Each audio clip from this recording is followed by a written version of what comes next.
IPL 2025 mega వేలంలో Chennai super Kings CSK తనదైన శైలిలో దుమ్ము రేపింది.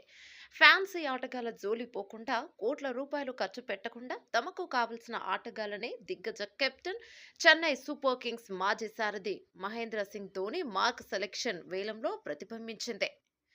ఇక మరోసారి అనుభవానికే పెద్దపీట వేస్తూ సీనియర్ ఆటగాళ్లనే కొనుగోలు చేసింది. అంతేకాకుండా జట్టు భవిష్యత్తు కోసం అనామక ఆటగాళ్లపై కూడా ఖర్చు పెట్టింది. తెలుగు తేజం షేక్ రషీద్తో పాటు అనేక మంది కుర్రాళ్లను తీసుకుంది. వేలానికి ముందే తమ ప్రధాన ఆటగాళ్లను చెన్నై సూపర్ కింగ్స్ టైన్ చేసుకుంది. రుతురాజ్ గైక్వాడ్తో పాటు మతీషా పతిరన, శివం దూబే, రవీంద్ర జడేజా, మహేంద్ర సింగ్ ధోనిలను అంటిపెట్టుకుంది. తమ పాత ఆటగాళ్లు అయిన డేవన్ కాన్వే, రచిన్ రవీంద్రలను తక్కువ ధరకే తిరిగి కొనుగోలు చేస్తుంది. వెటరన్ స్పిన్నర్ రవిచంద్రన్ అశ్విన్ ను మళ్లీ జట్టులోకి తీసుకుంది. అతని కోసమే అత్యధికంగా 9.75 కోట్లు ఖర్చు చేసింది. మరో ఆఫ్ఘన్ స్పిన్నర్ నూర్ అహ్మద్ కోసం 10 కోట్లు ఖర్చు వెచ్చింది. ఇక ఇంగ్లాండ్ ఆల్రౌండర్ సామ్ కరణ్ ను తక్కువ ధరకే దక్కించుకుంది.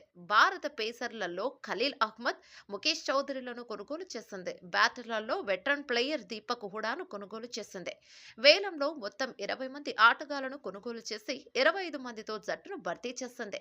సిఎస్కే వేలంలో కొనుగోలు చేసిన ఆటగాళ్లు: డేవన్ కాన్వే 6.25 కోట్లు, రాహుల్ త్రిపాఠి 3.4 కోట్లు, రచిన్ రవీంద్ర 4 కోట్లు, రవిచంద్రన్ అశ్విన్ 9.75 కోట్లు, ఇక ఖలీల్ అహ్మద్ 4.80 కోట్లు, నూర్ అహ్మద్ 10 కోట్లు, విజయ్ శంకర్ 1.2 కోట్లు, సామ్ కరణ్ 2.4 కోట్లు, ఇక షేక్ రషీద్ 30 లక్షలు, అన్షుల్ కంబోజ్ 3.4 కోట్లు, ముఖేష్ చౌదరి 30 లక్షలు, ఇక దీపక్ హుడా 1.7 కోట్లు, గుర్జప్నీత్ సింగ్ 2.2 కోట్లు, నాథన్ ఎల్లిస్ 2 కోట్లు, ఇక జామీ ఓవర్టన్ 1.5 కోట్లు, కమలేష్ నాకర్ కోటి 30 లక్షలు, రామకృష్ణ ఘోష్ 30 లక్షలు, శ్రేయస్ గోపాల్ 30 లక్షలు, వాన్షీ భేడి 55 లక్షలు, ఆండ్రే సిద్ధార్థ్ 30 లక్షలు.